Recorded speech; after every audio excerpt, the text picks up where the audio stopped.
ಮಾಂಸವನ್ನು ಕದ್ದವರು ಹದ್ದಾಗಿ ಹುಟ್ಟುತ್ತಾರ. ಉಪ್ಪು ಕದ್ದವರು ನೋಡ್ರಿ, ಉಪ್ಪು ಕಳವು ಮಾಡಬಾರ್ದೇವ, ಉಪ್ಪಿನ ಚೀಲ ಇವತ್ತಿಗೂ ಕಿರಾಣಿ ಅಂಗಡಿ ಹೊರಗೆ ಇಟ್ಟಿರ್ತಾರೆ. ಯಾಕಂದ್ರೆ ಧೈರ್ಯ ಅವರಿಗೆ, ಉಪ್ಪು ಯಾವನೋ ಒಯ್ಯಂಗಿಲ್ಲ. ಅದನ್ನು ಒಯ್ಯೋ ಕಾಲ ಬಂದೈತಿಗೆ ಅದನ್ನು ಒಳಗಡಕತ್ತಾರ. ಇದಕ್ಕೆ ಗೊಬ್ಬರಕ್ಕೆ ಹಾಕ್ತೀವಿ, ಹೊಲಕ್ಕೆ ಹಾಕೋರು ಹೊಡ್ಯಾಕತ್ತಾರ ಅದನ್ನು ಉಪ್ಪು ಹಾಕ್ಬೇಕಂತೇಳಿ. ಹೌದಾ? ಉಪ್ಪನ್ನು ಕದ್ದವರು ಇರುವೆಯಾಗಿ ಹುಟ್ಟುತ್ತಾರ. ಇರುವೆಗಳು ಎಂದು ಉಪ್ಪಿಗೆ ಇರುವೆ ಮುತ್ತಂಗಿಲ್ಲ, ಯಾಕಂದ್ರೆ ಪಾಪ ಮಾಡೀವಿ ನಾವು ಅಂತ ಗೊತ್ತಿರ್ತೈತೆ ಅಂತ ಅವಕ್ಕೆ. ಹೂ ಹಣ್ಣು ಕದ್ದವರು, ಹೂವು ಹಣ್ಣು ಕಳು ಮಾಡಿದರು ಕೋತಿಯಾಗಿ ಹುಟ್ಟುತ್ತಾರೆ.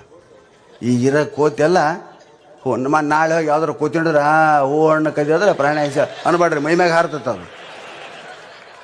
ಅನ್ನವನ್ನು ಕದ್ದವರು, ಇನ್ನೊಬ್ಬನ ಅನ್ನ ಕಸ್ಕೊಂಡವರು ಇಲಿಯಾಗಿ ಹುಟ್ಟುತ್ತಾರ. ಹಾಗೆ ಪತಿಯನ್ನು ನಿಂದಿಸುವವಳು ಬಂತು ನೋಡಿ ಅವ್ವ, ಗಂಡನ್ನ ಬೈಯವರು ಯಾರು ಇದ್ದೆ ಅಂದ್ರೆ ಏನಾಗಿ ಹುಟ್ಟುತ್ತೀರಿ ಗೊತ್ತೈತೇನ? ಏನಾಗಿ ಹುಟ್ಟುತ್ತೀರಿ, ತಲೆ ಆಗಿರ ಏನು, ಯಾರಿಗ್ಯಾರ ಏನಾಗಿರಿ ತಕ್ಕೊಂಡು ಗಂಡನ ಬೈದಿದ್ದೆ ಹೋದಲ್ಲ ಅಂದ್ ಹೋಗಿರಿ. ಹಾಂ ನೋಡ್ರಿ ಹೆಂಗೈತೆ. ಕೋರ್ಟ್ನಲ್ಲಿ ಸುಳ್ಳು ಸಾಕ್ಷಿ ಹೇಳಿದವ್ರು ಏನಾಗಿ ಹುಟ್ಟುತ್ತಾರ? ಮೂಕರಾಗಿ ಹುಟ್ಟುತ್ತಾರ. ಎಂಥ ಅದ್ಭುತ ರೀ.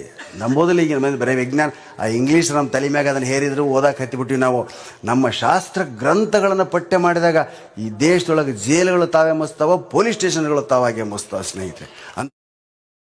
Download ShareChat.